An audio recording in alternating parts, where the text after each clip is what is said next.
you had an opportunity to work on the slope formula, and here's a couple of extra problems. We talked about this as being the calculating slope as being the change in y over the change in x, and I believe you worked on this in our last session. And let's just take a look at one or two more examples. When given 2 points, this is your x1, y1, and this is your x2, y2. Substitute them into the formula because, again, we're dealing with a rate of change. So slope is the change in the rise or the y values over the change in the x values. Replacing each number in the correct place. Add the opposite, and we see we get 12, and then we simplify to 1/6. Okay, and again, we could have plotted these points and counted the rise over run in point in steps. I could have done 8, 8, and 6, -2, and connected the points. Let's see the slope formula for one or two more. M is equal to 20 minus 12 over 10 minus 4. Subtract or find the difference of the rise over the run and simplify. Divide by 2 and we'll get 4/3. There's the slope. Rise of 4, run of 3. Positive slope. Our next one, again, change in y, that's 6 minus 5 over change in x, 9 minus 6. That gives me 1/3, another positive slope. I have in my next problem my -6 minus 10 over 4 minus 4. Go ahead and add the opposite, and you'll see that I have -16 over 0. When 0 is under, my slope is undefined. That means it's going to be a vertical line. We'll be talking about that some more. And with this vertical line, the slope is undefined. And if the 0 is under, look at the first few letters here, reminds me it's undefined.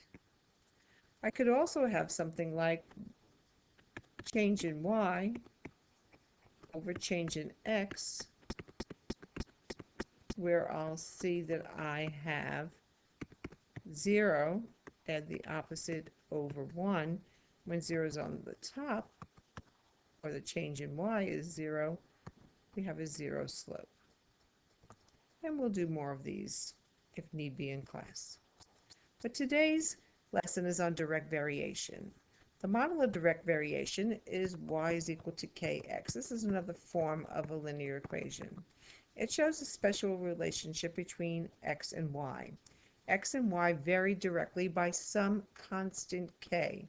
So k, which cannot be equal to 0, represents a constant, and it's a constant rate of change. K is also considered my slope, and when we graph these models, they will pass through the origin.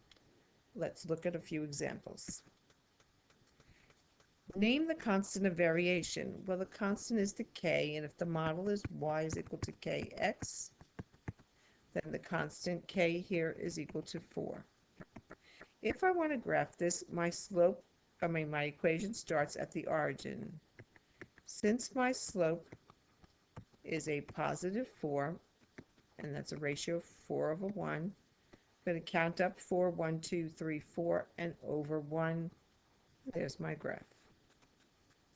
In the second one, identify the constant of variation. K is equal to -5. Direct variation models always start at the origin. Count down 1, 2, 3, 4, 5, and over 1. And there's a negative slope. -5, negative slope. Remember, K is also equal to slope. One last one. Let's identify my constant of variation.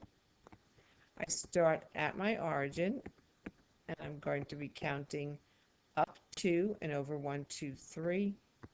There's my points, and there's my line. There'll be times when we have to find the constant of variation and the equation. If x and y vary directly when x is 8 and y is equal to 72, we have to do 3 things. Let's find the constant of variation first. Well, here's my model. Let's replace y with 72 and x with 8, and we're solving for k. One inverse operation, and I see that k is equal to 9. All right, so find the constant. K is equal to 9. Second thing, write the equation that relates the two. Well, I go back to the model, and I'll just take the 9 and replace it right there. So I get y is equal to 9x. Lastly, let's sketch the graph. It starts at the origin. I count up 9 and over 1 and graph. Just that simple. Let's see a second one. Here are the directions. X and y vary directly when x is 6 and y is 54. So the model is y is equal to kx, y is 54, x is 6. One inverse operation again will get me to the value of k is equal to 9. Looks like the same model we had last time.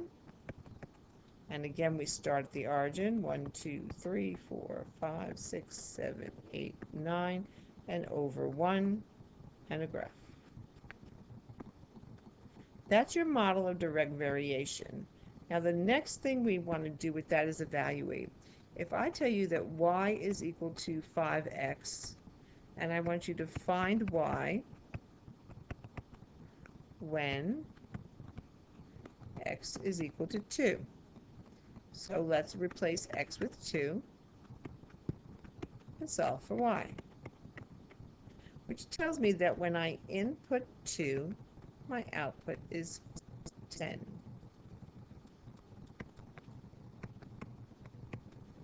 Another example, y is equal to negative 4x.